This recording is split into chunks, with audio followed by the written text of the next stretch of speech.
Hey y'all, it's Carla here at Crochet CJ. I'm a wife and midwife and mom in Oklahoma, and I'm a born again Christian, and I love people enough to tell them that. Well, welcome back to everybody who's subscribed, and welcome all my new subscribers. We're right about 280, which is amazing to me. Didn't think I'd get past 50. So when we hit 300, we'll do another giveaway. Right up to 500, I figure every 100 we'll just do a giveaway, and then after that we'll see if we go past that. I'm not saying we will. We'll jump right into finished objects. So the first one is this easy crochet granny beanie. The pattern is from Melanie Ham, and she has Facebook tutorial, YouTube tutorials. She has Facebook. She has her own website, and she does classes. She's also a quilter. I really like her. The yarn is Lion Brand Landscapes. I bought it on sale at Hobby Lobby, and the color escapes me. But if you go to my Ravelry page, which is Midwife CJ, then you can see it because I put it on my project page. My next finished object, my daughter asked me Tuesday, I think, to make her a magic carp hat. And I thought, okay, why not? So when I got done what I wanted to with my one of my whips, I sat down and found a pattern, and I made a magic carp hat. Anyway, if you want to see a picture of it I am wearing it in a picture on No Catchy Names Facebook page. Anyway, it was relatively easy to make. The fins were the biggest kind of futzy part, and then sewing everything together once you got done. The pattern is by Becca DeCroon. It's a paid pattern on Ravelry. The orange is Tiger Lily from Red Heart with Love, and the rest of it, the yellow is Daffodil, the pink is Perfect Pink, the black and then white are all Red Heart Super Saver. This was made entirely from scraps from my stash, so I could enter it in my Use My Stash cal, couldn't I? That Hannah's having. I could do that. My other finished object is the test pattern shawl I worked on for Hannah. Yay! It is out. It is called the Frost Shawl. Hannah from Cozy Crochet Cottage. It is her pattern.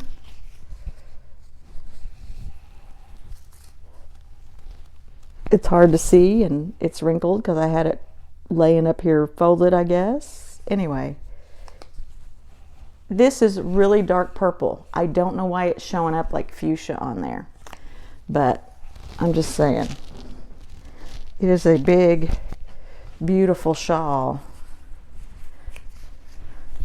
with some lovely front post, back post work. Anyway, I've had it on where it looks really nice, but I guess that's not going to happen on top of my hoodie. If you haven't noticed, I like my hoodies. The yarn I used is Fibra Natura Lima from Universal Yarns. It is 100% superwash wool. There was 100 grams, and there was 284 yards in each ball. I used an H hook, which was the recommended hook size for this yarn. It says it's a 4 medium, but it's really more of a 3.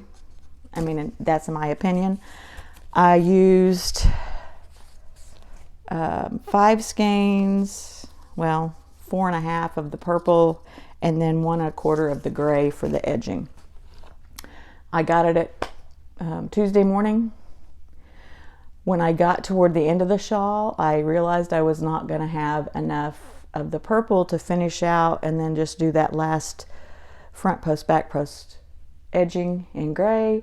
So I started in with the gray, then realized I wasn't going to have enough of it to finish it. So I pulled all that out, went back to Tuesday morning with a prayer on my lips and they had more of the same yarn, thank goodness. So I got more of the purple and more of the gray, and I was able to finish it just the way I had planned to finish it, so it's great.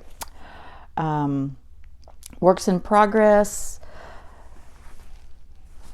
I have another work in progress that is a Hannah from Cozy Crochet Cottage. It is the Pine Forest cowl. It's beautiful. I love it. And I am using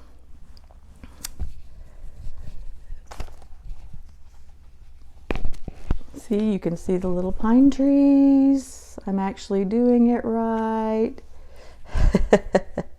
The yarn I'm using is the Uru yarn by Knit Crate. It was the one, I think it was from November. It's called Gilded, and it's 70% superwash merino, 20% nylon, and 10% stellina. And it's really pretty. There's 219 yards per skein and 100 grams. I'm sorry, per hank. I did wind it on my ball winder. And this is what it looks like when I get it wound. So I was winding a little bit loose apparently. So anyway, but I do have that going on. I really, really like that. It's awesome. And it's going to be beautiful. I don't think I have enough of the yarn because I went up a hook size. I'm terrible about making a gauge swatch. I did one for the test pattern I did for her because she requests you to, you know, do gauge, and I'd never done it before, so I didn't tell her that before I did the test, but that's because I didn't realize until I got like the actual thing that I was going to be needing to do that. I just never have done gauge. I just kind of do things, and that's fine. So I think I shouldn't have gone up a hook size. I thought this yarn was a little heavier than the yarn she called for, but I think it's the right weight that she calls for in her pattern, and I think I should have used down a hook size, but I'm using a G hook. Anyway, my second work in progress is my Orlaith robe sweater with windy wool in Aran color, and it's from Bonnie Barker's Celtic crochet book, Celtic cable crochet book, and it is absolutely gorgeous. This sweater,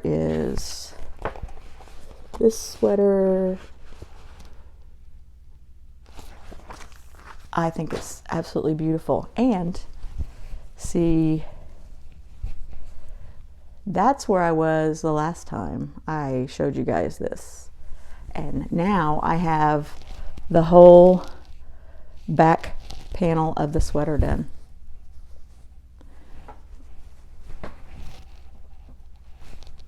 So, armhole decreases. You don't want to look too closely. It's not perfect.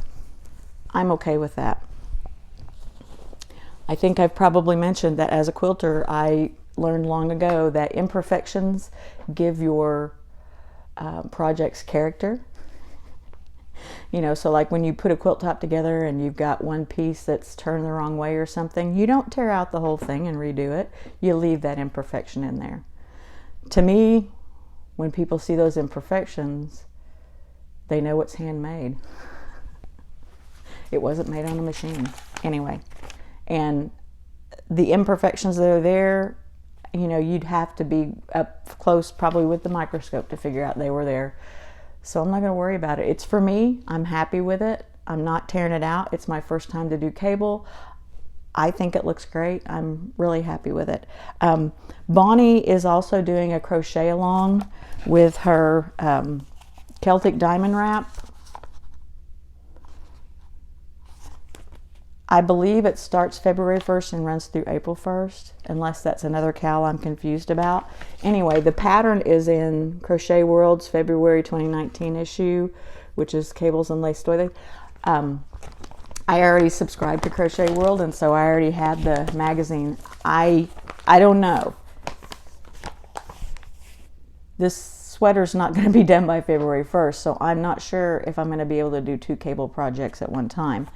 But I'm pretty sure I have enough yarn to do this. She's actually using Red Heart Chic Sheep by Marley Bird, and I'm sure you can pick whatever color you want, but it takes 10 skeins of the Chic Sheep. I've not worked with the Chic Sheep yet, so I don't know what it feels like. Anyway,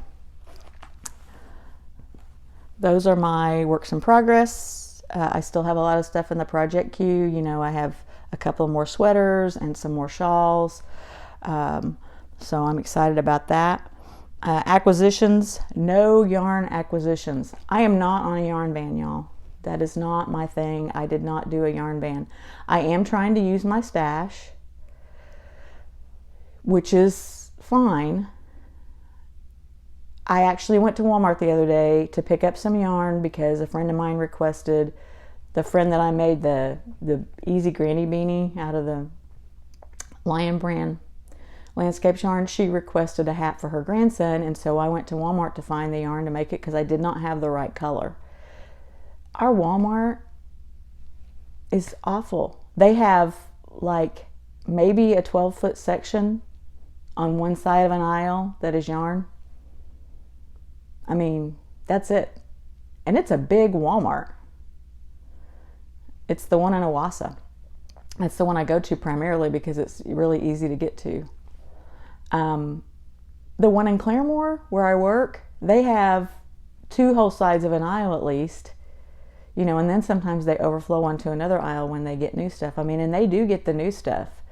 You know, they've gotten the fur and the Velux, the Gopher Faux and the Velux that came out from Lion brand. They have those at the Walmart in Claremore. They don't carry them at Owasso. I don't know if Owasso just does not like fiber people or what. I'm just saying, I can't find anything there. So no new yarn. I do have a couple of acquisitions. Terry at Yarn Joy Podcast had shown off her color scope, and you can use it for fabric, you can use it for yarn. You put those colors together and then you look through this and it looks like kaleidoscope. You guys remember those from when you were kids? And it is really cool. You see that this is pretty much what you see, but it's just, it repeats viewed colors. It shows how they work together. It says it's great for knitters, quilters, painters, so I'm assuming it's great for crocheters too. So I ordered that off Amazon. I don't remember how much it was, but it wasn't very expensive, maybe around $10, something like that. And I haven't really used it. I did play around with it to see how it worked, but I haven't used it yet because I haven't started a project that I need to pick colors for yet. My other acquisition that was kind of yarny, that I decided I wanted to try some tulip hooks. And these range in size from D to J. There's 8 hooks, and then it also comes in this really pretty sparkly little bag that has it's a trifold that has a little magnetic button. Anyway, it also came with this little short tape measure thing and a pair of scissors and a couple of embroidery needles. I just had decided I wanted to try tulip hooks because I'd heard good things about them and I'd heard not so good things about them. So I ordered a set off Amazon. They were on sale. I don't know if they were on sale or I don't know. They were regular, pretty expensive, and then they were on for like $42 for the set, but I had a coupon, so I ended up paying about $15. So anyway, my other acquisition is a gift from my sweet friend Lisa. It's this little box that has Harry Potter stuff on it. And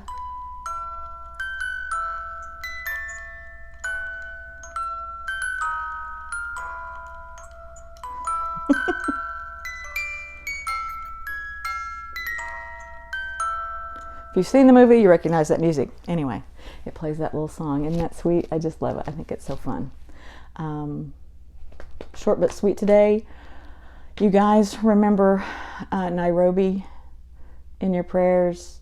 I know Krista did a video and said that she's fine. She and her family were not involved in any of that. I'm calling it a terrorist act because I guess there was bombing and there were guns. I suppose it was racially motivated, and very sad that people had to be harmed by evil. And unfortunately, there's a lot of evil in this world, and some people don't allow the good in them to overcome that evil. And we just need to pray for one another that the good will overcome the evil, and care about one another and be good to one another, because there's enough people in the world who want to be bad and just crazy. So, please remember the people in Nairobi that were involved in that. And just think about them. You guys have a wonderful week, and I am headed to work again this morning. I will talk to you later. Bye.